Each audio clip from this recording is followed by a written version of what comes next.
97.9 The Box. This is DJ Eric, one part of the Big Tho and Eric show. Right now, you're tuned in to Tea with Monroe. Ooh, sex, love, scandal, harassment. Oh, you get the tea right now. Tea with Monroe podcast. You're officially tuned in. Hey, welcome back to another edition of Tea with Monroe, the podcast. Y'all be sure to check out the podcast on iTunes, SoundCloud, Stitcher Radio, Google Play, and now on Spotify.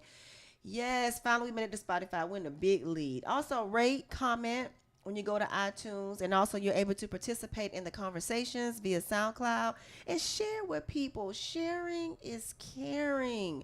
Mm-hmm. Do what? I forgot what I was gonna say. Contagious. Just make sure you do what you do, because this helps us out, you know, when you share the podcast. It definitely is a big help to us, right? Right. I mean, we got to get the word out. I mean, that's free advertising. Yeah. It helps. Also follow me, Tea with Monroe, on Monroe Bishop on IG, Twitter, Facebook. You can send me messages via my DM, but nothing nasty. And you can also text me at 404-919-1364 if you want to, again, be a part of this fabulous conversation with myself, Monroe Bishop, and Larry White. Yes, ma'am. So, welcome back, guys. Or should I say, welcome us back? It's been a minute. Yes. This is going to be the last podcast that we record in 2018. Can I get a round of applause? Yes. Sha, sha, sha. Boo. But yeah, this is going to be our last one. We got a lot of things that we need to work on for next year to keep this thing popping for you guys. So we're going to take an extended vacation, a little different from what we've been doing. Yeah, so hopefully y'all look forward. I look forward to all new episodes next year. It's going to be a lot of fun, a lot of great guests. I'm going to be co-hosting on other podcasts. We're going to have other podcasts co-hosting on our podcast. So we got a lot of great things going in the works for Tea with Monroe. So I'm really, really excited about that, and I hope you are as well. Mm-hmm. So what you been up to? We've been like vacationing, like so. Yeah, we've moved back and forth. When I say vacation, I mean just going to Florida. That's where I'm from. If you consider that a vacation. No, it's not a vacation. So we end up going back and forth. Different things, different reasons. The first time we went back to Florida, what did we go for? I think we just went down there. Oh my gosh, it was for something. Oh, Thanksgiving. Oops. We went for Thanksgiving. We was only there for like 2 days and a half. Right, correct. We just recently went back because my sister graduated with her bachelor's degree. Congratulations, Yasha. Yes, good. So she graduated, and so we were down there for actually quite a few days. Hence one reason the podcast wasn't recorded, because we were relaxing. Yeah, my sister graduated, and, you know, we went to see The Wiz, a production. I didn't see The Wiz. You saw The Wiz. I saw The Wiz because they didn't. I was outside in the hallway with the baby, so I didn't get to see The Wiz. So anyway, I got to see The Wiz. It was a very nice production. A lot of mishaps, a lot of hiccups. Yeah. But, you know, at the end of the day, I don't have all the names and players or anybody, but I can tell you this, the girl Reese from Basketball Wives years ago, who has a baby from Dwight Howard. Right. She was a choreographer for the dancers, which were all children. When I have to say, they did a fantabulous job. I don't know what dance group they're from, but they did a fantabulous job in that particular production. They did have a lot of issues going on, and I don't really want to hold that against them because stuff happens. I'm glad I was able to support them, you know, and I wish them luck, and hopefully things get better as they do their tour and keep moving around. So if you see a production of The Wiz on Facebook, check it out. Support, you know, that way they can get bigger and better. Right, correct. Definitely. Also, I just want to say Remember that conversation we had with my sister, and she was so excited and about her new revelation she found out about coffee. That shit was hilarious. Oh, yes. So we were all waiting around getting ready to play Truth or Dare. And my sister just like, guess what? Guess what I found out? If you boil water and add a teaspoon of coffee grounds from an instant coffee container, it makes coffee. I know. And when I tell you, we all looked at each other and was like, what? she was so serious about this, and she was just so happy that she actually found this out. And then when her boyfriend was showing her again, yeah, this is how it works. They went shopping later on that day to Walmart, and she had to ask the people in Walmart, was it true? Was there such a thing as instant coffee that you just add directly to boiling water? Yeah. She thought you had to grind the coffee. It had to go through a filter and how, you know what I'm saying, the whole coffee machine process. Right. It was She been hilarious. drinking instant coffee for the last 20 years, and she probably didn't even know Didn't it. even know it. Well, she was in school. She was studying, so I'm gonna give her that. Yeah. Yeah. So that's about your mama bought her a new house. Congratulations to her. Yes, mother did that. Yes. Miss Ivy did her thing. She bought her a new house. It's a beautiful home. She did that. Yeah. What else? What else great has happened? I feel better. I wasn't feeling well. Yeah, Another you reason we didn't record the podcast because I've been a little under the weather. That's true. Yeah. So yeah, I feel a lot better. That's true. Antibiotics done worked finally. You know, Yeah. everything's. I'm in a beautiful space right now. Yeah. Oh, you got sick. Yeah, You got sick over the. I holidays. did. And let me say this, and I didn't know this about antibiotics because if you've lived, you've taken antibiotics at some point in your life as a kid, and you've been penicillin, whatever they give you over time, and when you have surgery, whatever. So I'm thinking antibiotics are antibiotics, right? So I did know that you actually can be allergic to antibiotics, which my daughter is. She's allergic to a family of antibiotics that's called Bactrim. Right. She actually breaks out in these horrible hives and can get Stevens-Johnson's, which is a very severe reaction to an antibiotic. So she can't have those. But me personally, I've never had an issue with them. And I'm just so ignorant to all of this because I got a round of antibiotics during Thanksgiving. I started taking them when I got home from Florida. When I tell you I had every single symptom, side effects of this antibiotic on that bottle, I had every one except for it squeezing my heart and popping my brain cells. You know what I'm saying? I had every single, I was nauseated. My joints was hurting. I could barely move. I was out of breath. I was sick as a dog. And so now my record shows that I'm allergic to this particular antibiotic. The second antibiotic I got was a basic, not a basic, but a general. A different type of. Yeah, it was a general antibiotic, different from the first one. I had a lot of side effects to it, but I only had a few of those. And that was a more common antibiotic, and it was a miss. So it didn't help me at all. So I went back to the doctor, and she ended up giving me another one, which eventually helped. But I had 3 different antibiotics before. It's just my point I'm trying to make in all of this is antibiotics can kill you. Yeah. And secondly, what strains of these bacteriums that are going on that they're beating up the antibiotics? Right. That's crazy. It's like the strains are what's it called? Mutating. Yes. They are mutating, and the antibiotics are no longer working. What's wrong? Nothing. Are no longer working. So anyway, so if you ever get sick, good luck. Good luck, because that's been going on for a little while now. The antibiotics are not working. They're not working with these new bugs out there. New and improved bugs. These Marvel bugs. These DC bugs. These superhero bugs. God, dog. I don't know. Anyway, so we're back. Glad to be back. I know you're happy that we're back.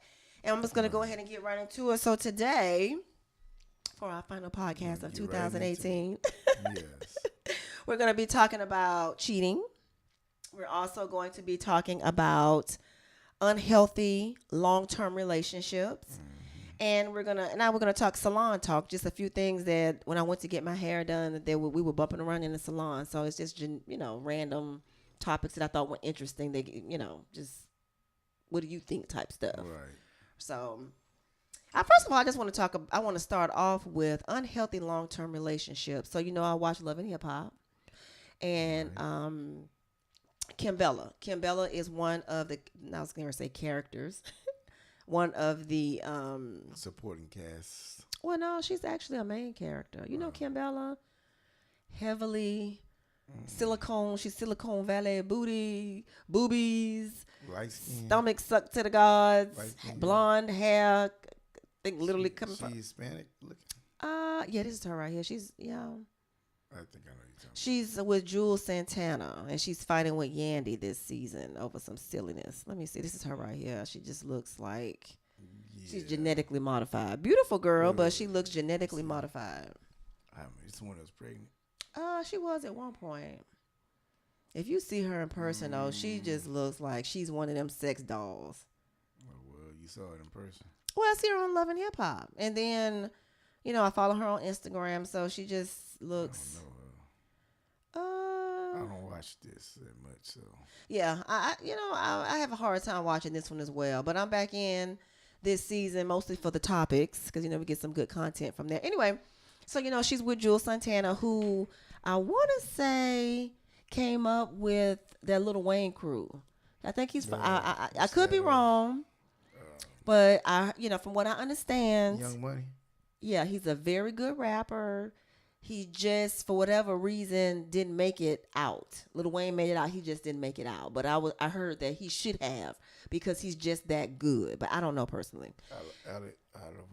Out of When I say out, I mean he should have been bigger than what he is. Is he out of New Orleans? I believe so. I think he's in that Young Money. Is it Young Money or is it Cash Money? Could be Cash Money. All that's a blur to me now. I'm old, Yeah. so I don't know. So anyway, they've been in a relationship for the longest time. Cheating, abuse, you name it. Everything's been played out there and for their lives, for all of us to see. And she continuously takes him back. He recently, you may know him from this, remember about the guy who went through TSA and it was a gun in his bag? And they said, oh, it's a gun in the bag, instead of him saying, he ran out the airport. Oh, yeah. And went into that's him. Yeah. So now he's on house arrest, and it's so funny now because this is what the internet is buzzing about. Is he treated her some type of way, so now he's facing jail time. Right. He's missing teeth because he's had I don't know why his teeth are missing, but he has a drug habit that he's battling, which I'm not going to judge him for that because that's a sickness. It can happen to anybody. Yeah, it can happen to anybody. But he's gone through all this stuff and put her through so much. And now right before he getting ready to possibly go to jail for the gun situation, he wants to marry her. So, and then T.I. and Tiny. Been together for years. Right. She's been with him through all his struggles, everything that he's gone through. He's cheating. She's like this long suffering wife. She's still there waiting for him to do right. I just want us to talk a little bit about these relationships and how dysfunctional these long-term relationships are, and why do we allow them to continue to go on so long, married or unmarried? We can speak from both perspectives, and it's so unhealthy. We as women could continue to allow this abuse, right? Or to themselves. Then you should weigh your cost of whether you want to tie yourself to that person for the rest of your life. Now, if you are married and you find out this person is doing that, you still have options whether you want to exit their relationship. Now, if it depends on what it is. If they are abusive, if they are or if they are a cheater, like a habitual cheater or something like that, you really should weigh those options because, those are some of the things that could make you think about, really you should step away from your vows. But usually before you get married, you should determine whether his issues, like let's say the person snore, is that Okay. something you can live with? If that person lie, for little stuff, but you know that their lies are just, however you want to look at it. I'm not saying. I mean, that may be somebody's pet peeve. Right. So I think that long-term relationships can be. They say it's unhealthy, but to who is it unhealthy for? I think it's the woman. I think men are. Oh, whoa. Yes. You're going the wrong down. No, I'm not. So unless you have some receipts, I came with receipts of 2 women. I probably could name a few more that are in these long-term relationships with men who continuously do the things that they do, and the women probably are equally as successful as they are. So I guess I'm just trying to So get. you're looking at it from successful. I'm not looking at it from a success standpoint. I'm looking at it from a human standpoint in terms of.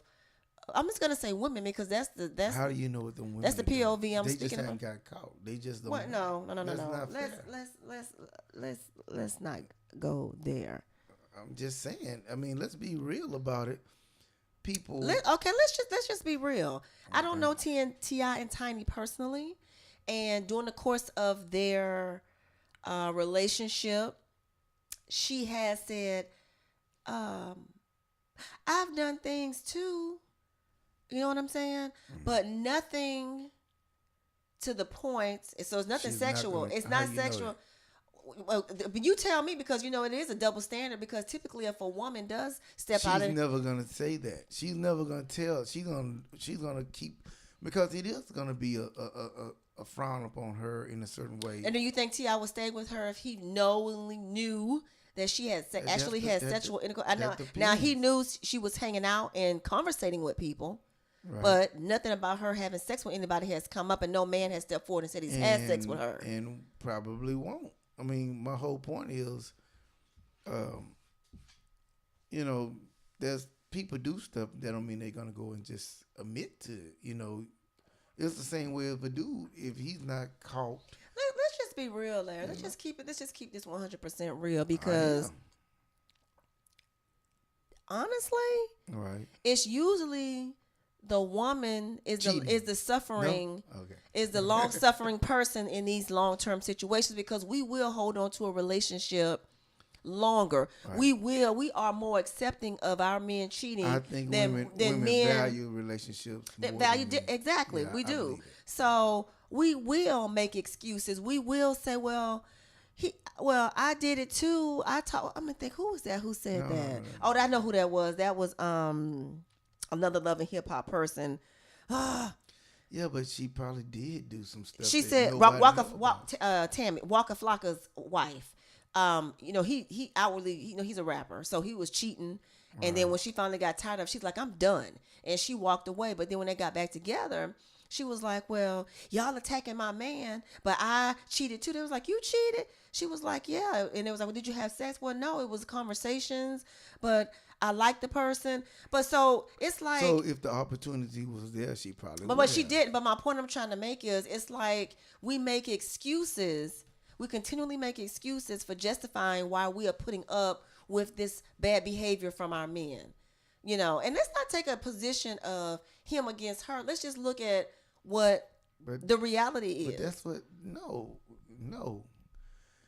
The reality, I do believe that men have a tendency to go out and search and try and to do things where they should not be doing. I when they in a certain type of relationship, I do believe that, or in some type of committed relationship, I think you're right. They shouldn't. Okay, not to say they're not gonna do it, but I believe women do the same things nowadays.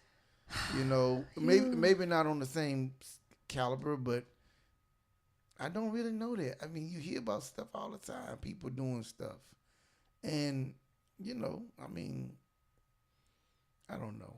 Yeah, I tend not to want to say a long term relationship and it's bad to a can person. we just answer the question why? Okay, Okay. just let's take the blame out of it. Okay. Whether it's a male or female, why let's do take it people from- let- tend to stay in relationships Okay. so long, especially when it's unhealthy? I agree. I'm not going to disagree with you because you're right about this, about the being unhealthy. But okay, I know people that have been beaten, that have been raped by the person they're with. I know people that have been spit on, kicked, whatever it is. They don't went through a hit. Police called on them falsely, whatever it is. I don't seen it all, and they stay with the person, and you don't understand it. And to some degree, I think it has to do with a person ending up with their they end up with their self-esteem damaged in the process to where they feel like it's a form. It's almost like not love, but when that person not in your life, you can only remember the good things, and you keep wanting to go back to the good things. And even though they do the bad, you still focus on the good things. Right. And so you keep going backwards. You keep going back to them. And then all they have to do is just apologize and show y'all that kindness that they normally show. And why? Why are we holding on to that goodness when the bad outweighs the good? Now, I can say for myself personally, because I was in a 16-year relationship relationship that was not healthy. Right. And it was emotionally, verbally, and physically abusive. And looking back and just thinking about it, I don't know if I can exactly say why. I just feel like I felt obligated. For one, because I had a son. Mm-hmm. 2, because I was married. Mm-hmm. And 3, because I was looking for that person that I had met in the beginning. Right. And then I started raising somebody who was still a child, who was still struggling with childhood trauma. Right. Of insecurities, of abandonment, just all type of things. And then so my whole role as a wife became a wife, a mother, a counselor, and I took the abuse in the name of love, in the name of my son, in the name of our marriage, because I thought that's what I was supposed to do. And it's like women are raised to... I think when you're married, oh boy, every time I get on this mic, my voice goes out. Must be some nervous thing or something. Must be nervous twitch.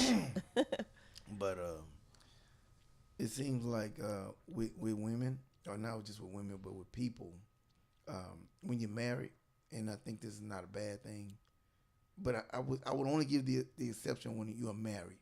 You have an investment. You really it's an investment when you get married, and you have a little bit of a not an excuse, but more staying power. You should, if nothing else. Well, a lot of women stay in hopes of eventually this man will ask them to marry them.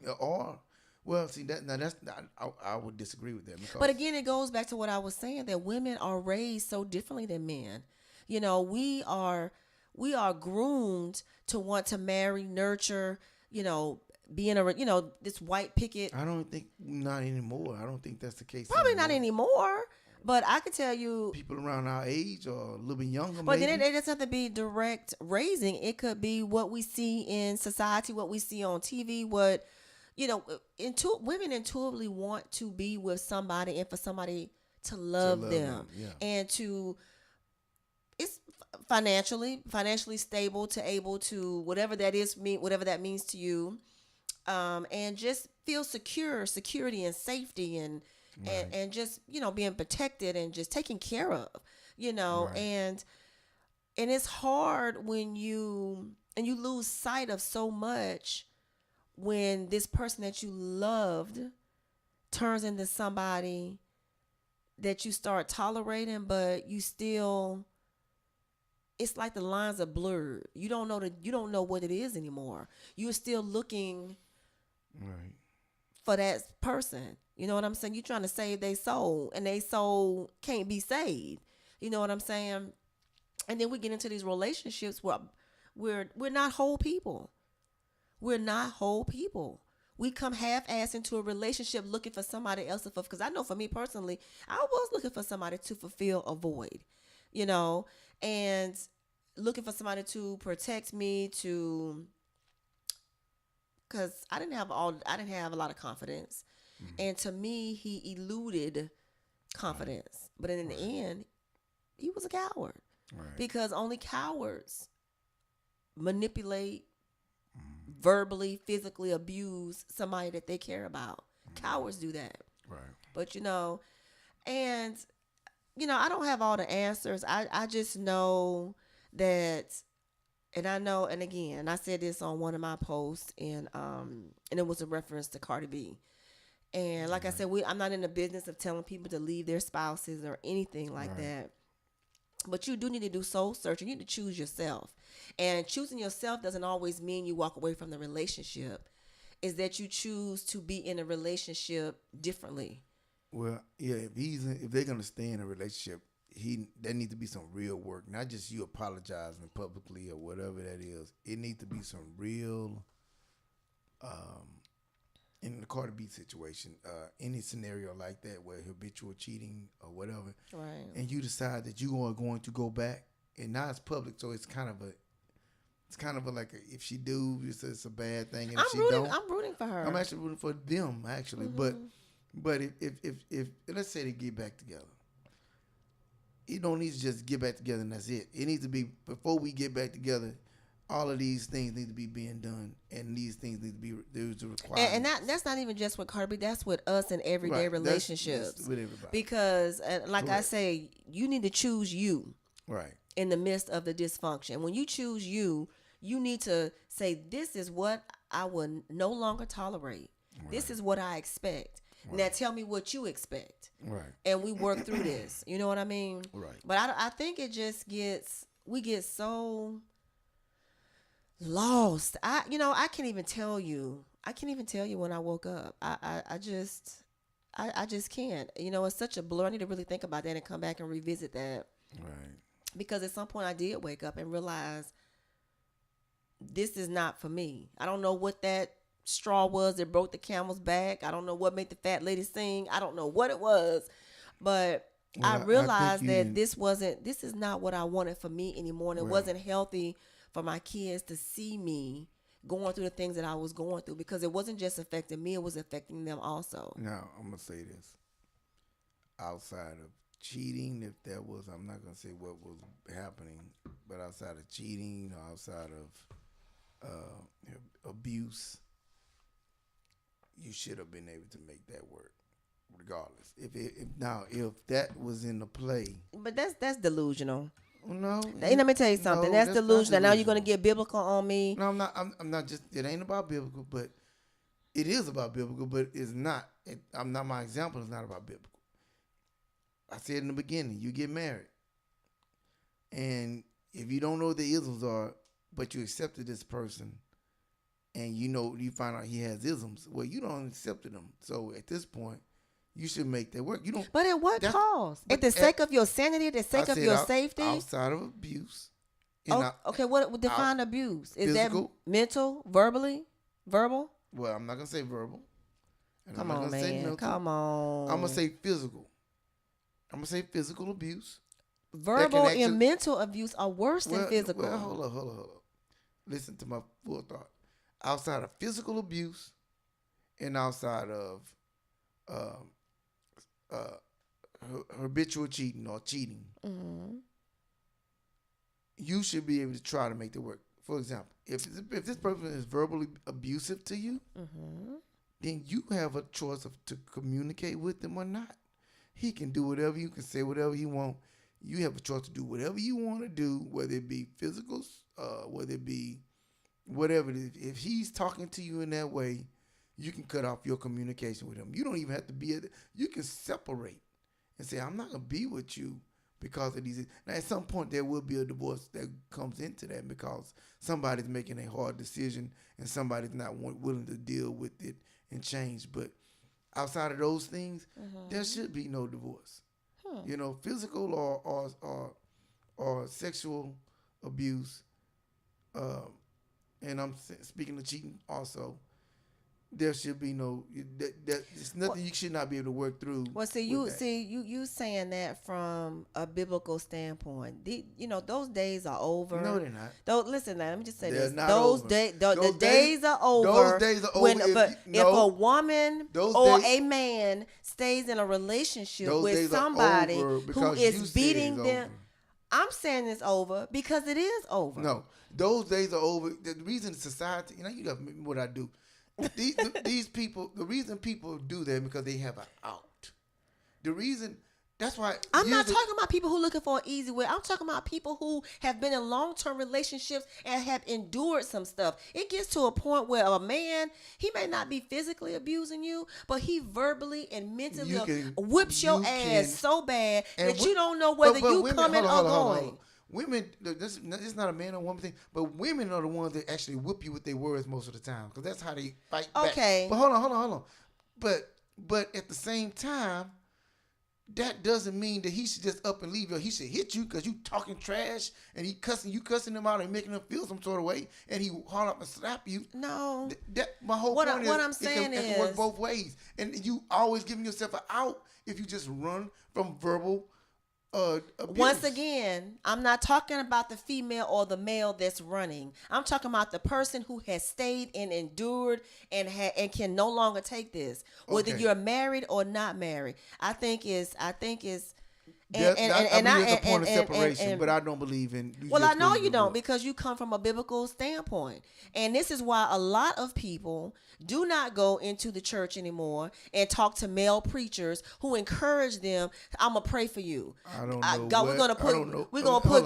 Let me tell you something. When you are sitting in a situation where somebody is tearing down they snatching your soul with their words, with the way they treat you, they're making you feel like you less than some shit. Let me tell you something. The last thing.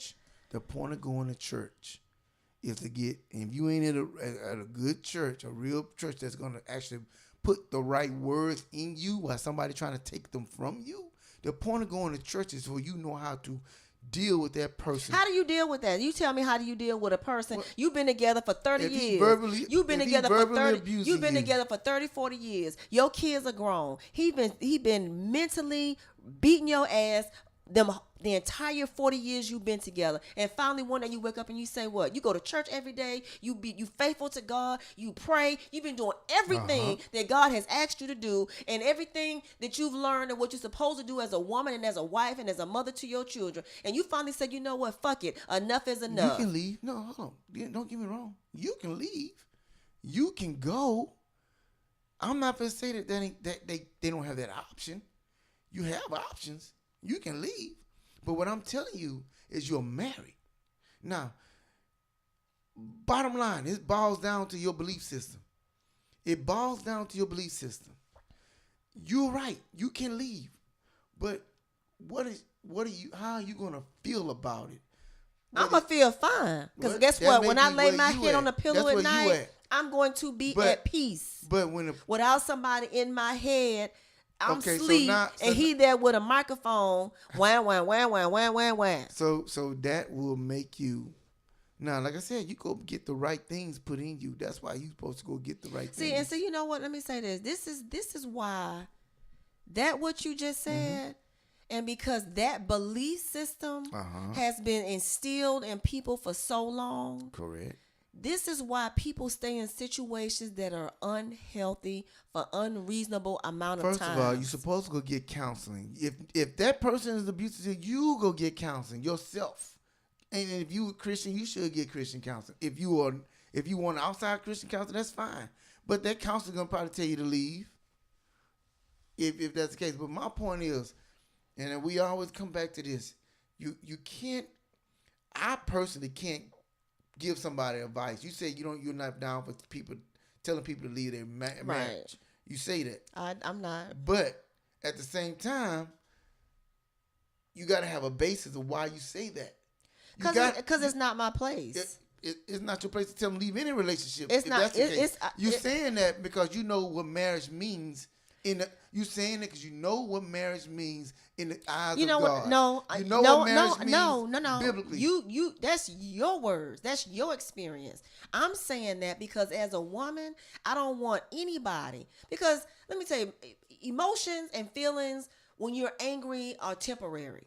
And we know this. We went through a situation where we were separating. We shared our emotions and feelings and situations with family members in the moment. And guess what? We made up. And You know what I'm they saying? get over a little bit longer, but but they get over it. That's true. But my point is, this is why I don't put myself in a position where I'm telling people based on how I feel about your situation, because what you put up with, I may not put up with, and vice versa. So if a person when you comes talk to about me, a marriage, you said you don't tell nobody to leave their marriage. I hope I haven't. I hope I But don't. that's what you but said. it's not. But it's not because of I know what marriage is. I mean, that's a small part of it, and I'm aware of that stuff.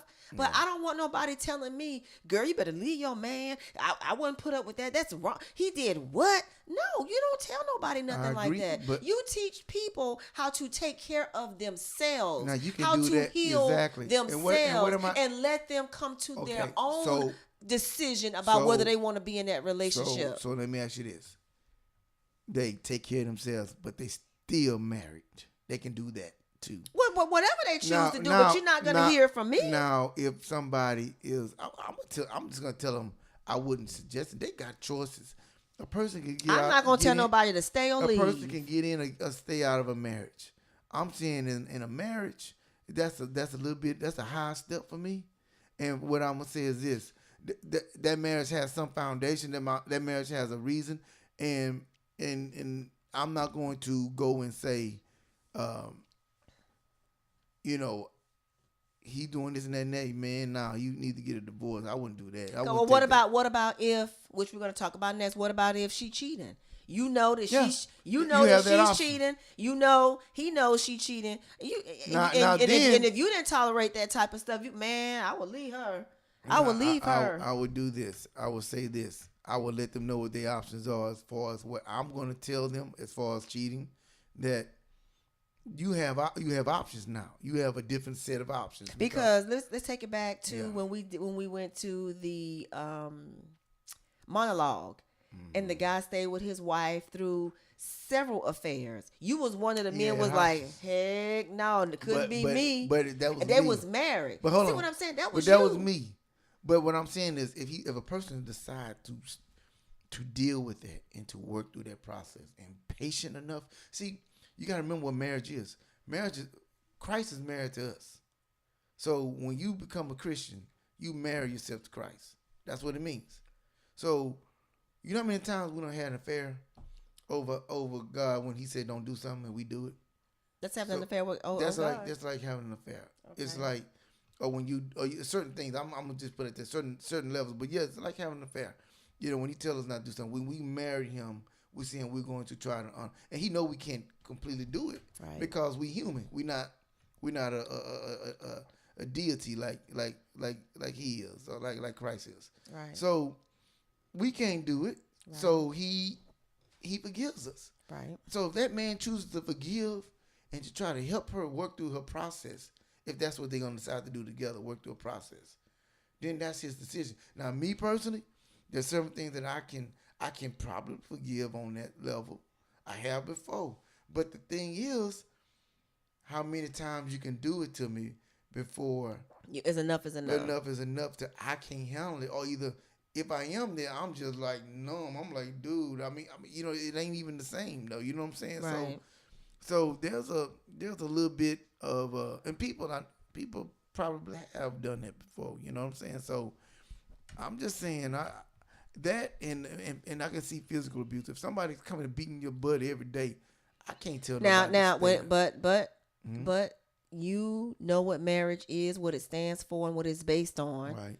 And we've known preachers to talk women out of leaving those situations. Right. You separate, but you stay married. And to me, if you are staying married to a situation, you are still bound and bonded into that unhealthiness of that situation. Unless that person, unless that other person is doing something different to make changes, which 9 times out of 10 they probably not. So you got preachers telling people, telling women, well, sister, you go over here and you get into a safe situation, you know. But in the meantime, this old fool over here that you hiding from, looking for you to kill you. You know, you pray to, you know what I'm saying? At that point, it wouldn't matter if you married or not. Somebody love you to death, and that's kind of like what they'll end up trying to do. So I'm not fixing to tell anybody to stay in a physical where their life could be put into jeopardy. But you know, I would say, you know, you need to. People need to make a decision of how they want to go within a marriage. Outside of a marriage, if you just dating somebody, you going through this, then you being foolish because you don't have to go through this. I don't care if you have kids with them or not. You don't have to go through a boyfriend beating you, a boyfriend, because if he loved you that much and he was thinking to kill you, he should have been married. At least if you probably get some type of extra benefit out of it if that's the case, you know, if not if he beat you to death, but I'm just saying if he ended up dying in the process or whatever, you know, I don't know. I'm just talking crazy. I got a friend. Well, she's not a friend. She's an associate, but we used to be cool. And she was in a situation where her child's father was abusive, and they seemingly went their separate ways amicably. Right. But she did end up having to get a restraining order against him. Uh-huh. And one night he came up in that house and she killed him. She killed her son's father, you know, and she was in that relationship for years, trying to appease him, trying to make him happy, trying to do. He was going to kill her. He knew when she. She had to know that. Well, if you get a restraining order, that's a level of fear right there, where you know it's possible. It's a possibility this is going further, and you need some help from somebody to keep this person. Restraining order can't stop nothing. It can't stop nothing, but you know intuitively that that's just making just putting both of them on notice. Hey, stay away from her. You stay away from him, but it ain't stopping nothing, because that means if I kill you, or if I'm a person, I got a restraining order against you, and you came in my vicinity, I'm all freed. It's nothing. You can't. It give you a license to kill. It basically, it's gonna minimize your whatever you did. You're gonna get minimized. So put it like that. Remember that movie with J-Lo? Was it called Enough? Enough, yeah. What was it, Enough? Yeah. Baby, she took Lexi. She waited for him. She set him up. Okay. Because she knew nobody was gonna help her, and so she got in shape, took boxing lessons. Baby, he had a fight on. That's what you do. Micro cheating. You know what micro cheating is? Never heard of it. Well, you probably don't know of the term, but you are familiar with what it is, whether it's been done to you or whether you've done it before. I think we're all on some little small level guilty of micro. I am not a micro cheater. Well, what is it? I have boundaries. Know what it is. I have boundaries. Thank you very much. Okay, micro cheating. Okay, do you have that friend of the opposite sex that you regularly share personal jokes with? Do you tag them on social media regularly? Now, this is keeping it. It's more to it, but yeah. Do you dress a little nicer when you know you're going to see him or her? If any of these questions produce a yes, then you might be heading down a slippery slope of micro cheating. It falls under the umbrella of emotional infidelity. It's really a very, because we have friends of the opposite sex, not us general. I'm just saying in marriages. Right. The man has female friends, the woman has female, but it's a very thin line with that friendship, whether it's emotional infidelity in terms of if you're using that as a crutch or a backup plan, or is it genuinely a friend that has very clear, distinct boundaries? I think that depends on the person that is feeling that way. You should be able to have friends of opposite sex, and there should be no somebody had to draw clear boundaries. You know, both or one of y'all had to draw clear boundaries.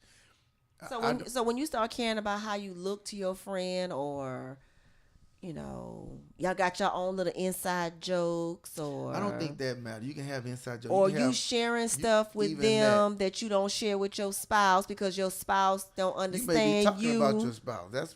That's maybe. No, I'm not saying talking about your spouse. I'm saying, like, okay, for example, last night you said that we need to spend some more time talking, communicating like we did before. Right. We need to get back on a certain path of stuff. Okay, Right. because we're so busy, work, Right. podcasting, trying to develop the house, get the kid, they grown, trying to get them flat-footed and settled. We're losing ourselves. We need to start reconnecting. We don't want to lose sight of us, right? Correct. So you have a friend that you can talk to Right. about a certain topic or something about yourself that maybe and this is an example, maybe I don't give you comfortability, or I may be judgmental Right. in that situation where you may talk to somebody else freely about something where there's a no judgment zone, whereas you really should have those type of conversations with your spouse. Yeah, I agree, but let me ask you this question. Let's be honest about how. Is this danger to a marriage? That's the question. Not really. I mean, it can be. No, it can be. I agree with it can, but I'm gonna say this. But it's kind of hard to be human, a person, and not have friends of the opposite sex. It's just almost impossible. Whether you work with them, now it's where you draw your boundaries. People gonna flirt. True. People gonna try things. For somebody to sit there, you're a very pretty woman. I'm beautiful, baby. Very, very beautiful woman. I'm trying to say my words correctly. So, I'd be a fool not to think that people don't come at you, flirt with you, They approach don't. you, Nobody don't talk about or try to, whatever, get in your DM. I'd be a fool not to think that don't go and on. vice versa. You done at the courthouse. You deal with beautiful black attorneys Beautiful all day long. All So day I'll long. be a All fool. of these I'll be a fool to people got- think that any one of them Yes. who's single and looking for a man who's a business owner, that they ain't looking at you like, let me check my list to see if he qualify. I think it's the way you carry yourself, because I don't feel like people come at me like that. I really just don't feel like I get, you know how, and maybe, and then I'm not built like. I mean, I guess I could be. You try to be so innocent. You're a mess. No. I'm saying, I'm trying to be honest about it. I don't get approached like that, and it could be because of the way I carry myself. But I'm not saying that people don't try to flirt with me. I think people try to get my attention all the time. But I'm the dude that they're not just trying to get my attention because they just want to flirt. I'm the dude that they want. They do the inquisitive, want to know if you're married or not, because they want you for a husband. They ain't looking to just to flirt with you. I'm more of a. I'm another kind of. If I want that, he's the perfect guy to go after like that. But then that's. So when I met you, you were you had a huge bucket of clientele, and a lot of them were a lot of single, young, black, successful attorneys. Right.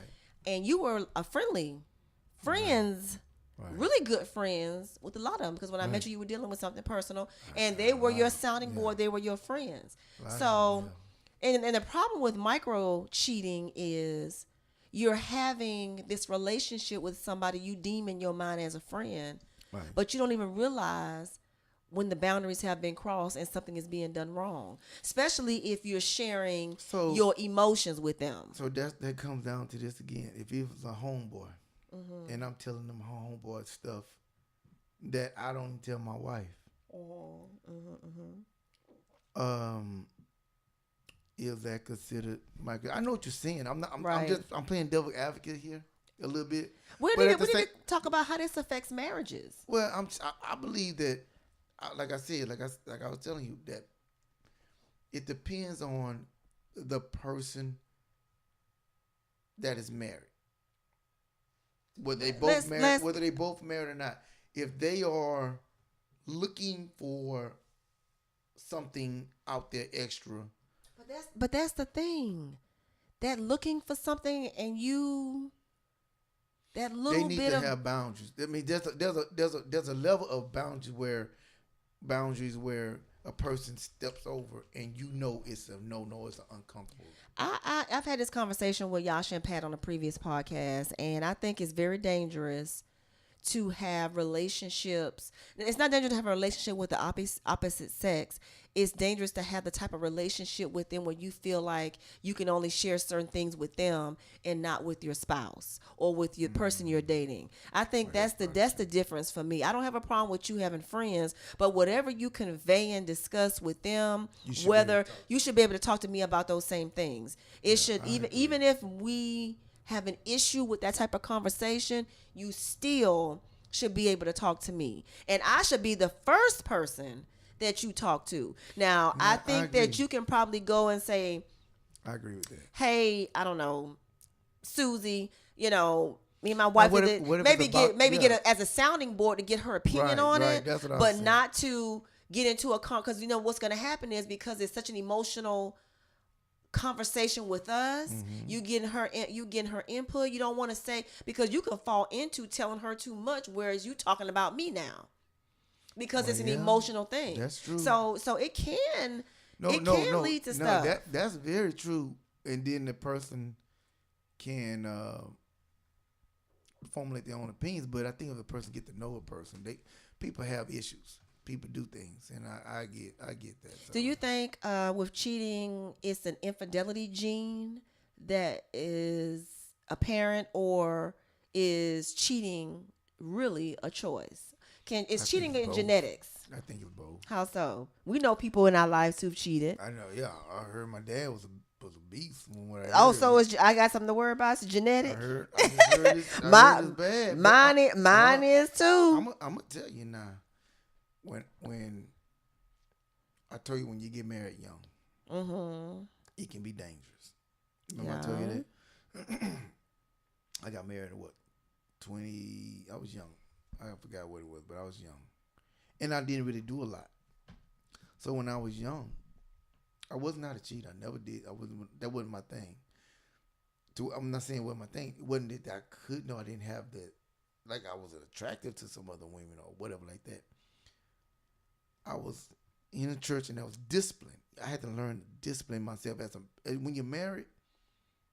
And the way I was raised, you discipline. You just don't do certain things. Right. It's the same thing I guess a woman have to do when they know they're married or whatever, or whatever guy. They discipline themselves. You don't just go do things. But I remember praying and saying, Lord, because when you're going through problems with people, that's one of the things that people think about is, when people coming at you, you think about it. That's probably the dangers of having friends of the opposite sex. Right. And if they are, how do you want to say, when they know it, and if they have bad intentions and working on that woo warm spot to get in, it depends on what their intentions are too. But they may not be that way with them. They may not be, and whatever. You know what I'm saying?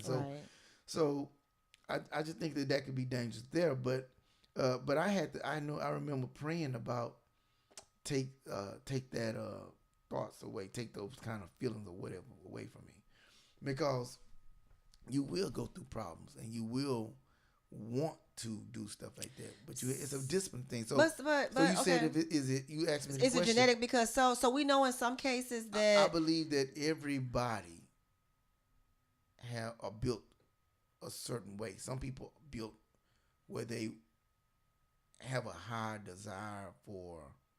So is that a genetic thing? So we know that genetics can mediate sexual deviancy and it can genetics is in your brain. and social behavior. Right. But okay, so you have. So where does it lie? Is it really genetic when you're in the home with two parents and as a kid that your father or mother, because we know several people on both sides of the spectrum, whether it's the mother or the father that's the cheater, Right. and the kids are there witnessing this, Right. and then they become cheaters. Where is the genetics in the situation, and where is it that we're mirroring bad behavior? I'm gonna say this: you always have the desire, whether you genetically, however you genetically. So that means a genetic thing. If that desire is there, you always have a. Okay, let me because remember. some people don't have Hold on. that. I don't agree with you, It Larry. starts in the brain. It starts in the brain. If you are genetically, okay, it's the same. Okay, perfect. Remember we had this discussion about whether a person is born gay or become gay. Yes. Okay. Which they're born gay. I disagree, but I think something can happen where it switch. I think once the brain develop a certain way, and That means so- you're born gay. No. Whether there's a switch flipped or not. Nope. I think in your development, this is what I'm saying. So I'm gonna say the same thing for the genetic part. Okay. I believe that there's some genetic parts of your when you that you will pick up that you genetically certain chemicals your body naturally produce because you were born with those chemicals. Sometimes some people have mental illness, or some people that can develop mental illness. So if I never knew that my dad was a hoe, You never knew your dad. and I'm promiscuous, unknowingly that he was a promiscuous man, does that mean that I inherited that promiscuous gene? I think that some of your makeup, your genetics is also formed in that early stage like that, and then. And I think then seeing bad behavior is a big part of But it then also. I think also that when you growing up and you are raised a certain way, certain things you gotta remember. So they say when a kid, when you put candy in front of if you watch the brain cells of a monkey or a kid or whatever, and you put something they want, like certain chemicals come into play, what they like, and then if pain comes into play, they threat of discipline come into play, Right. another chemical come into play, or sexual chemical come into play. So I believe that when you have that in your development, your brain, as you getting older, it develops from that too. Whatever experiences you had that gave you pleasure, certain chemicals are going to be more productive and more coming forward. Based on your experience. Based on from your experience, but also some of not your necessarily genetics. experience, but from some of the social behaviors that you've seen growing up, maybe. So, for example, if you have you naturally your father and you are your mother. Right. So y'all, whatever your chemicals or whatever, but something's gonna get developed more. So if you start off young in age, start out watching some porno, you may get sexualized earlier. So certain things may That don't make you a cheater, though. No, it don't make you a cheater, but it may sexualize you where you have certain feelings. You may have certain expectations of people that you're with. that come from certain things. I'm just using that. I'm trying to think of a good example, but Here's my thing. Because I am an offspring of someone who is a habitual cheater. okay. And I can't say, and I truly believe that cheating is a choice, regardless of what, It's a choice. under agree. what circumstances they manifest from. I think it is a Discipline. choice Discipline. that is made. It's maybe a choice that you can't control, or a situation you can't You can control, feel- you can or feel- because of a chemical like you said earlier, Right. the chemical switch, whatever that is pushing you in that direction. You may not always can control it, or you may try to No, justify you that always can behavior. control. Not necessarily. No. Not necessarily, No, because hold some on. people just can't help themselves. Hold up. That's like a pedophile. They probably can't help themselves, but they need to be able to. They help. know right from wrong, but they can't help it. No. They can. You can like or desire whatever you want to desire. Like that, you need to control. You need to learn how to control it. But the discipline part comes in your action. That's like. But discipline is off the table when other factors come involved. I mean, here's That's here's anything, the though. thing. That's You're in right. anything. You're right. So here's the thing. I'm not gonna say no names, but we know of a person whose father is a cheater. Cheated on their mother, made bad decision with choosing people to date within the people that should have Oh, right, should have been out of bounds. I was trying to And who and when you love your parent, you don't necessarily agree with their bad behavior, but you love your parents so much that you want to find a way to get closer, be closer. to be closer to them. You kind of like pick up their bad behaviors. And I'm just gonna apply that to myself because my mother wasn't the most affectionate person. I've talked about this with my mother, so she knows about it. I'm not gonna so she wasn't the most overly affectionate person. I said to myself, and I love my mother dearly, I was going to be different. I was going to raise my kids. We all said this. We're going to raise our kids differently. We're going to do things so differently because of some of the things that we didn't always feel comfortable with growing up. But what do we end up doing a lot of times? Repeating the same behavior because it's a learned behavior for one. And secondly, because we're able to identify with that part of the person more so than any other part of the person. Because it's ingrained. You see what I'm saying? It becomes like ingrained in our brain for some reason. It still boils down. It manifests itself. I don't know if I'm expressing myself. I want to make sure I'm clear on this because people are listening. Okay. I just want to make sure that y'all understand because I have a father who has been promiscuous. Mm-hmm. I don't have my days of being fast also. I'm not saying it's hereditary. I didn't grow up with this man. I agree that. But I knew of this man. Right.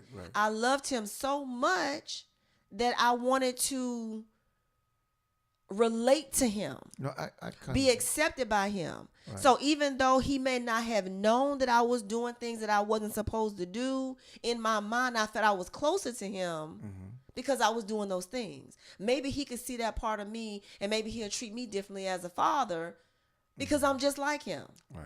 I'm all over the place, but you know what I'm saying? No, I'm using different examples of different things. I should have just stuck with my own damn self. Okay. But that's what I mean. So I will say this. When I say it's hereditary, I'm meaning you are made up. Your whatever you are, your mother and you're your father. However you wired, you wired. Okay. Now what develops as you get older, I believe certain things can develop, but you can develop normally healthy and still can make choices and decisions. But what I'm telling you is it all boils down to choice. It's about discipline, about you acting off of the whole thing is to not always. You say discipline as if that's easy. No, it's not easy. But that's the same as, okay. And I know you don't like it when I do this, but I'm gonna bring it back to a biblical. I know you were. So I knew that. I'm just telling you. And I don't mean to wear on my sleeve. I don't normally do that. But that's who you are. But what I'm saying is when I make my core decisions, that's where I pull from. So when I make, even if I'm not making the right decisions, even if I'm making bad decisions, let's say I ain't being disciplined, I know I'm not being disciplined. You understand? But you're doing the shit anyway. So what's driving that is my question. I understand. Is it choices or is it decisions? It is choices. It is knowing it. Sometimes it's you being greedy. Sometimes it's you being undisciplined. Sometimes it's you being out of your own emotions. So saying it's hereditary is an excuse. It's a cop out, basically, is what you're saying. That is a cop out. Unless something's wrong with your brain. Okay, that's different. Unless something's wrong with your brain where you impulsive, you just can't help it. Right. Unless something's wrong with it, you're sick. And that's hereditary. And that can be hereditary. Right. You could be. It could be. I'm gonna say. Some people just sick. I was just say pedophiles, but I used that earlier. I don't want to beat that down the drum, but people. To me, that's a sickness. It is a sickness. What I mean is being sickness. What do you want to say? Repetitively, just you can't help it. You going toward it. That's where you're going at. You can't help yourself, right, and you know it's wrong, but you're doing it anyway because it's so impulsive. You can't help yourself. Right. So what I'm saying is discipline, and it's like being being a Christian. Everything all these decisions you make, you need to be able to base it off of some core beliefs, and some people don't have core beliefs. They do, but they don't know where it comes from. They don't know why they think something's right or wrong. It's about right or wrong. You know you're married. You know you're in a committed relationship. You shouldn't do certain things. You know you shouldn't be lying. You know you shouldn't go in no store and steal because that ain't what you know that what's ain't wrong with- right. yeah. Because you know it ain't yours. Right. You know you shouldn't be bringing false witness on somebody. You know you shouldn't be. They don't know where that's coming from. But those are core. Those are biblical principles that you should be commandments or whatever you want to call them, godly principles that you should be living by in trying to be a good human being. So how do you repair relationships after infidelity has happened, after cheating has happened? How do you healthily repair First of all, those relationships? A person should, let's say if I was a cheater or whatever, and I done some horrible things, I should work on myself. It ain't about trying to work on a relationship, because the damage of the relationship is because I wasn't healthy. I need to work The on cheater. the cheater need Okay. to work on themselves. Right. Actually, both of them need to work on themselves. Right. And they both need to go to a counseling, individual and group, so that they can actually become the better person. So that when they do come together, they're a whole person. Because in that process, if I'm cheating, I'm hurting. If I hurt you, I damage you, and you're not whole anymore. I damaged the person I was with, and in the process of doing the cheating, I can end up damaging myself in the process. I'm probably already damaged because, acting out of discipline. Now I don't involve other people into my marriage in a way. Right. Okay, so I would say the way you would do that is to try to get the best help. Now, if it can't, sometimes you can't recover from some things. But I'm talking about in cases where you make a choice in a relationship to recover from infidelity. When you make a conscious decision That you're gonna be together. I don't like you. You done did some shit to me to hurt me. Right. But I'm in it to win this. We're going to fix this. How do we repair this situation? There has to be a mutual agreement. Yeah. The person that has done the damage has to try to reconcile it. And what I mean. So where does the onus lie? Mostly on the person that cheated, or the person who's been cheated on? The person that cheated. So that person has the onus to make things right. Well, put it like But this. let me say this. That's a symptom. The cheating problem. Yeah. It could be considered a symptom. It is a But symptom. sometimes you can be doing everything right, and the person that cheated. That's relative, though. Right is relative. Well, no. Because what No, you no, may no. deem No, right is not no. right Then for me. That goes back to the beginning of this whole conversation. And the whole point is if a person gets cheated on, they go outside their vows and they actually go do that, and you try to work something out. Then the person that had done that part, first of all, you got to fix. If that person said, this is why what I was doing, the communication or whatever it was, this and that, that has to be worked on too. That has to be, that person that didn't get cheated on has to be working on certain things for themselves. But that person that didn't do the cheating has also just been damaged. Now that person has to actually try to figure out. Right, because that could cause a whole nother set of issues in the process of trying. You're right. Different things like that, non-trust. And if it ain't no trust and all that, you can't recover from it. That person's mind is constantly gonna be spinning, and sometimes it take years, Right. for that person to settle back in and be like So fully there. So you ask me, how does that person that did the cheating, one, has to ensure, and this is just my opinion because I heard different theories on this. The person that did the cheating has to ensure and make the person that did get cheated on feel secure. feel secure. I agree. You have I to think do they have everything the onus to make sure That person is comfortable. They Right. feel insecure. Even if that person needs to do certain things, and I mean, I'm not big on. Let me see your phone. I don't ever want to do that. I don't believe that's necessary. I believe every individual has to have a sense of privacy. I Right. believe that. And So I think don't it believe depends that on people, I think it right. depends on the person But on some what people- those things. They right. need your phone. They need to know where you Right, are every right. every point of the But day. there's a point to where you can't maintain it. There's a point of where this person has to. Okay, you're not getting better. You need to be going getting some help because you were stuck. Right. You need to be Now getting some that's help. the person who's the non-cheater when the Right. issue comes in. At. Right. They be get obsessed with crazy or whatever that it may be. They need to get some help, but they can do that together. But you know what I'm saying. I So, definitely think that if two people decide to reconcile after infidelity, which is a major hiccup for me in a relationship, regardless of who does it and how it happened, it's a lot of healing that needs to be done. And the person who has done the cheating definitely wears the responsibility, more of the responsibility of making the situation right. I think now, granted, that person shouldn't have to continuously be abused during the process of the healing, but they definitely have to have some thick skin until that person that they hurt moves Right. forward with some stuff. And I think the person that does the cheating, for one, you need to own your shit. Granted, once again, for me, cheating is a choice, regardless of what circumstances they come from, whether it comes from mental health, whether it comes from you retaliating, whether it comes from you feeling like you were not a priority, or whatever your reason is to justify why you're doing it. That was your reason, but that's not an excuse. Correct. You still need to own the fact that you were wrong.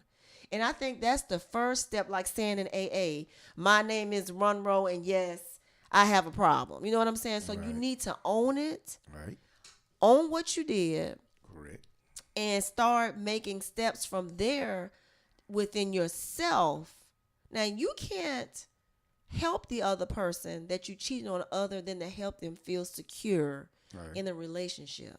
But in order for this not to happen again, as the cheater, you need to do some self-awareness, some things to figure out, why would you want to hurt somebody that you care about, that you're willing to work things out with? Well, that's just selfish. You know what I'm saying? Why you were selfish? Why did you make this? Why was that out of all the things you could have done, which is one of them could have walked away? Right. Why would you cheat? Why would you want to devalue and degrade yourself as a person by doing such a thing? You know what I'm saying? So you got so many things within yourself you need to work on. And let me tell you something. If you're a cheater, it's work.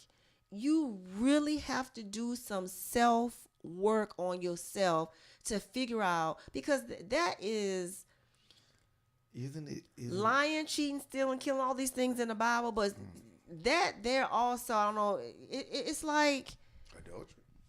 It's adultery, right. And it's like, who are you? You know, you live your life right. You go to church sometimes, maybe not, or maybe all the time. You pay your taxes, you do everything right, but this part of you feels as if you need something. Something is, you need to figure, that's right, that's the right word. Right. You need to figure out what's missing. Right. You know what I'm saying? And if what's missing is not what you need, or is what's missing is missed because of you and the relationship you're in, you need to deal with that. Whether you need to move away from this relationship, or you need to fix yourself regardless. Or because sometimes people cheat in unhealthy situations, not always healthy situations. A lot of people cheat because they just want to cheat. Yeah. It's be real with it. They feel like they can get away with it and be done with it. Some people do. If they feel like some people have a void, some people feel like something ain't right in their relationship or their marriage or whatever it is, and they cheat. So I think sometimes people cheat. It's just a discipline thing. It's about what are you. That's why you need to have some type of core belief, because if you don't have any kind of core, whether you just don't want to hurt the person you're with, that's a core that you need to stick by, you know, and that's important. And we've talked about before. We're supposed to be talking about healing from cheating, but we talked about before. A lot of people cheat because they just can, because of who they are, because of the status they hold, and because no matter if I cheat or what, you ain't going nowhere. You want to be seen with me. You want to live this life of luxury, and a lot of people do fall into that scenario, whether they're men or women, and. You know, and I said I wasn't gonna bring up Cardi B, but for some reason, this young lady situation really touches my spirit. You know what I'm saying? It touches my soul because, and when I say I want her to win, I really want her to win. Whatever is best for her. Whatever she chooses to do, I want her to learn.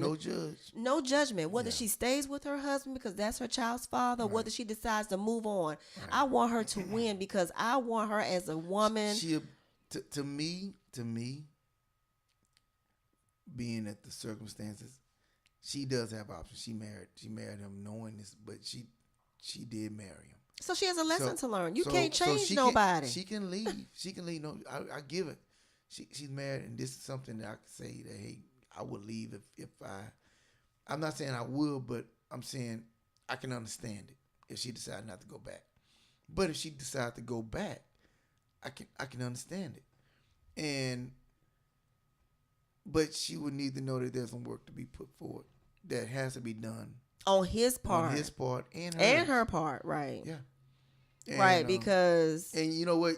She married him knowing that he was a cheater. So that's something in her that she definitely needs to work on. And then also, you made your relationship public. You make all aspects of your life Speaking public. of, you think she did the right thing by coming forward and saying that they're no longer together? She made it a public thing, so when people start judging him and attacking him, it's a public thing because she made it public. See, here's the thing. She never didn't have to say, and we were talking about this earlier because he showed up at her concert declaring his love, trying to get back with her, and the crowd was booing him, calling him bitches, telling her not to get back with him, and she was clearly popping off on him on the stage like, Ninja, get your behind from off this. I'm working. First of all, you messing with my heart. Now you messing with my coins. You know what I'm saying? So listen, then she came back and then said, that's my baby's father. I know y'all love me, but please, y'all leave him alone. Don't trash him, whatever.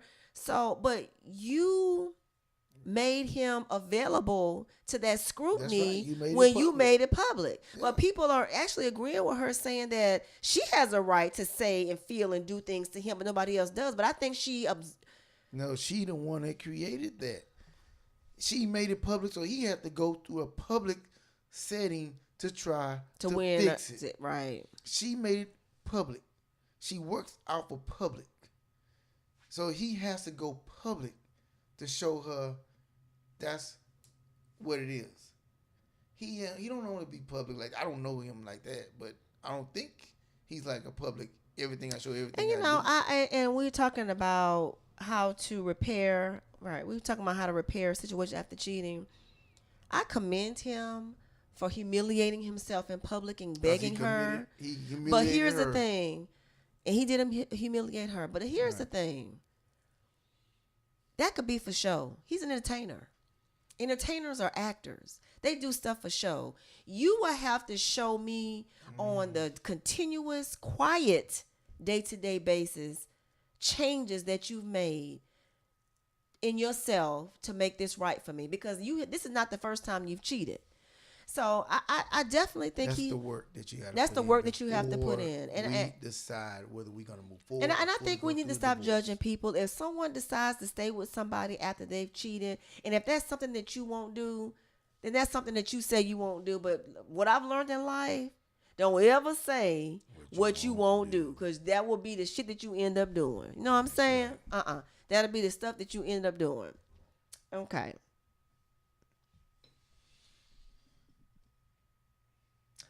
When you're not friends with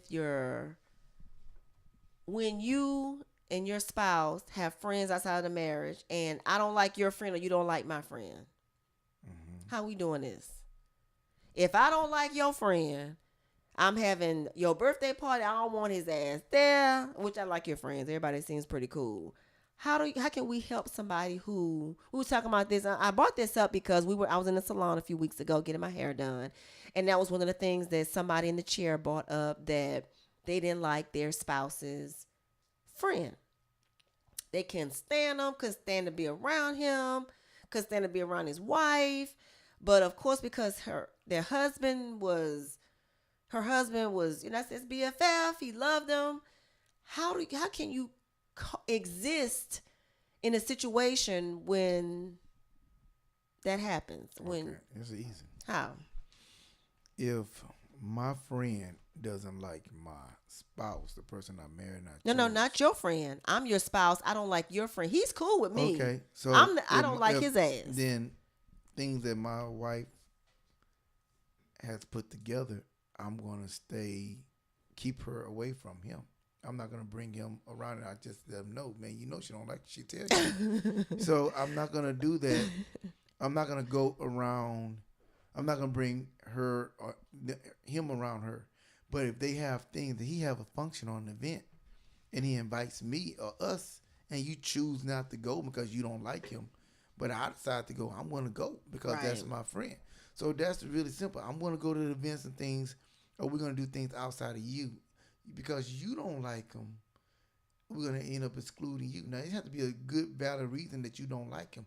He has had to have done something to me. Some people just don't mesh. Well, it doesn't matter. Some people's energies just don't click. If I don't like your friend, let's say you have a girlfriend, and I didn't like her, and I didn't really want you hanging around. And you just like, that bitch looks sneaky. I just don't like her. She looks sneaky. So she looks sneaky. So I don't have enough reason. So if she invite us to something, I said, well, I ain't going, but you decide to go, I can't get upset. Or here's the thing. It's you planning something for me, a surprise. So if I'm planning something for you. And you don't invite her because you don't really care for her. Then she should understand that. Seriously? It's my event. Hold on. It's my event that I'm planning.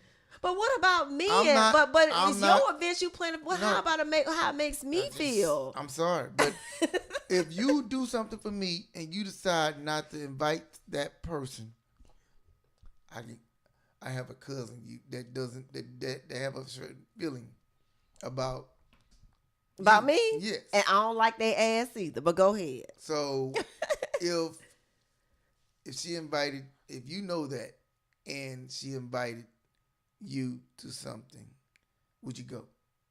If I didn't like the person, probably not. No, I would be like, you go ahead, Hannah, go on with your All people right. and go on so somewhere. that's what I'm saying, and I'm not going to invite my cousin to an event that you plan and you are putting out there, you promoting. So if this is your cousin, which I know who you're talking about, and y'all just closer than close. Y'all first cousins. Y'all down. Y'all riders. She that close to me? And we have an event that's very important to you that I'm surprising and planning you with, and I don't invite her. First of all, here's the thing. I'm gonna check my feelings at the door, and I'm gonna invite. I'm gonna invite her as on. Not but because you're the one that don't like her. But she I'm gonna. I'm gonna invite her. Right. Because of you. I understand it. But you are the one that had the issue. That's what you told me. That's how we're going to play this out. Yeah. You're the one that had the issue. So if you invite her, then that is okay because you did it. You planned it. You grew up. You were the bigger person in the situation. I ain't now, no bigger person. No, I'm just saying in the situation. I don't take the high road. I take the alley because some people I just can't stand. But because I love you more than I dislike her. That. But you the one with the issue. And so that's the indicator right there. So if you say this person's coming, then that person's coming. Now, if I'm not gonna do nothing. I'm not gonna plan an event and invite somebody that you don't like, you despise like that. If you despise a person that much and you don't want them to come, I'm gonna invite around it, and that person would have to understand. That person loved me that much, and that's my friend. They would understand that. But you know what they gonna say? I'm your cousin. I'm your family first. I've been in your life before that bitch ever came in your life. I've been with you through this, that, and the third. You gonna pick her over me? That may be true. They may say that. But guess what? When the rubber hit the road, I gotta go home with you, and I gotta lay with you. That's right. I'm married to you. That is a cousin. I know. I know. I know. We gotta go. Hold on. That's gonna be my cousin. And if that's my friend, that's gonna be my friend. Whether me and you together, me and you not together, that's still gonna be my friend. They're gonna still be my cousin. So the whole point is, I'm gonna discuss the situation with them. They're gonna know it, and they are gonna have to make sure. I'm not. If you're my friend, you're not gonna put me in a position to choose. But let's be honest. We humans, we do that. We do that. Well, if you make me choose, then you're gonna lose on that. If you're my friend. Okay, let's take. I know we gotta go, but I want to take this one step higher. Let's make it the in-laws.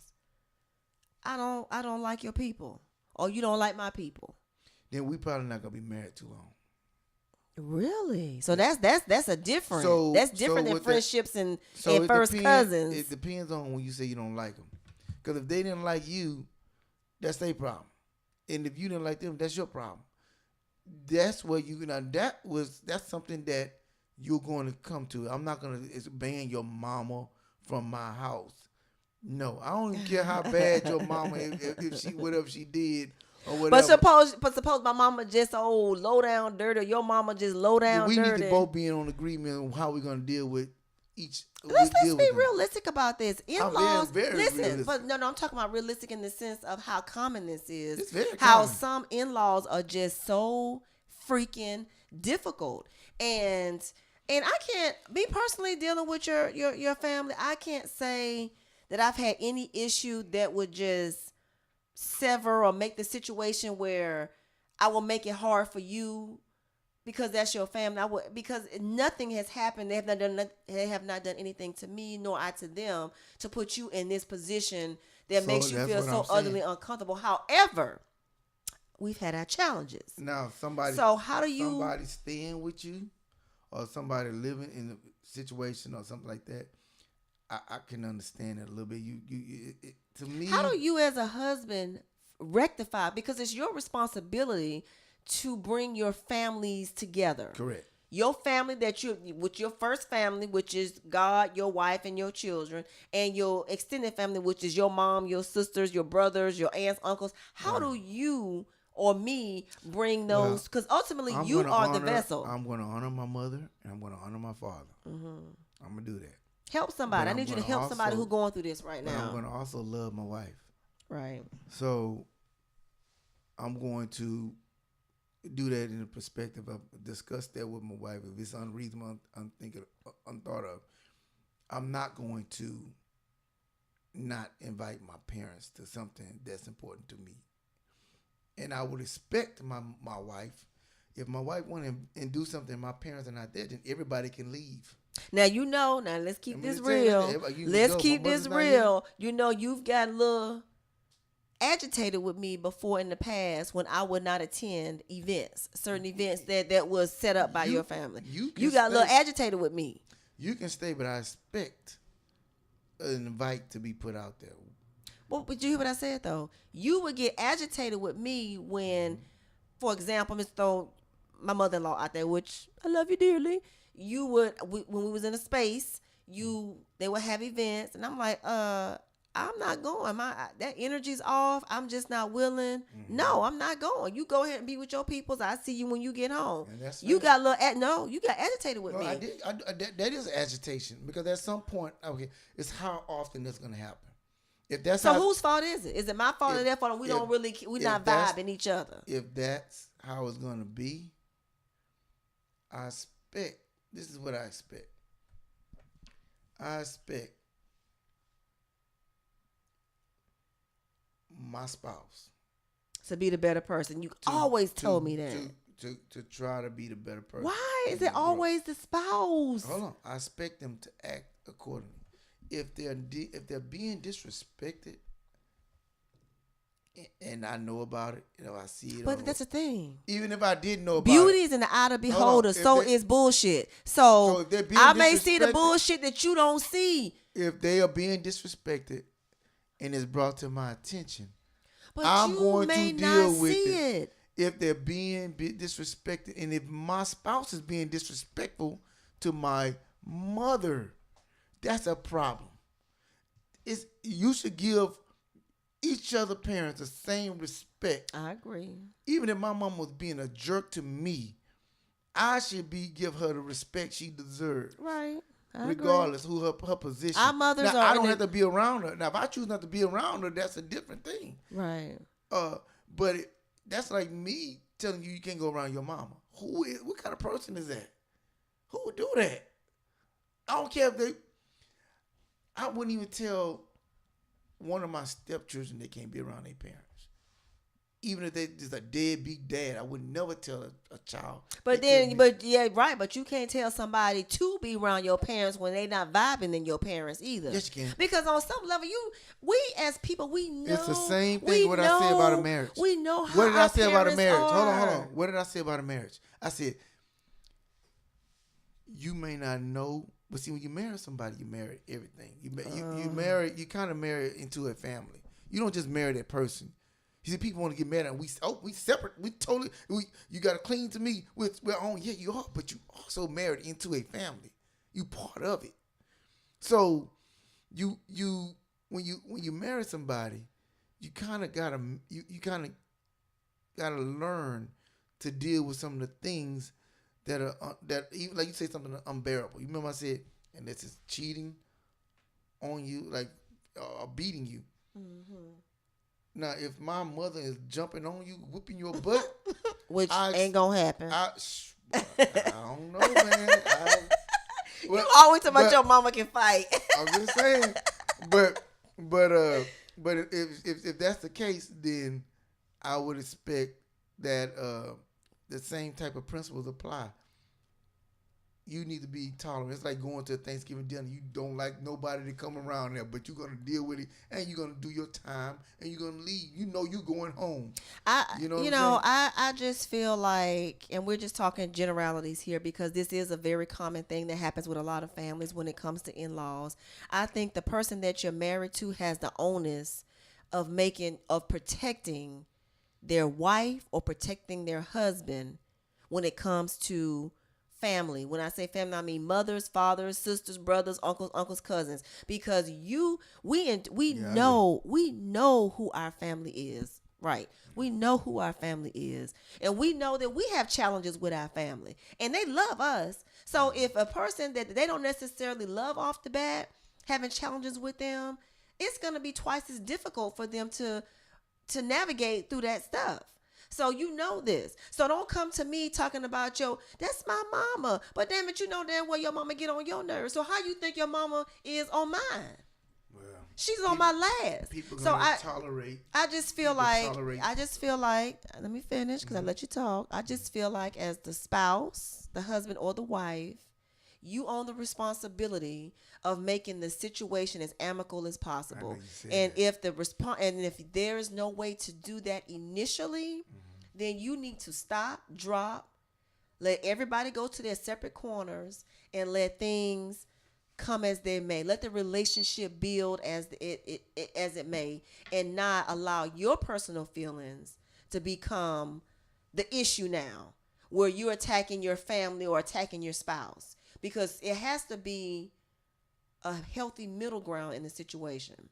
And it's hard when you have feelings. But let me say this. Cheetah's Van rolled up on all this conversation because we talked about everything cheating, family, friends, and did we teach anybody anything on this episode? Mm-hmm.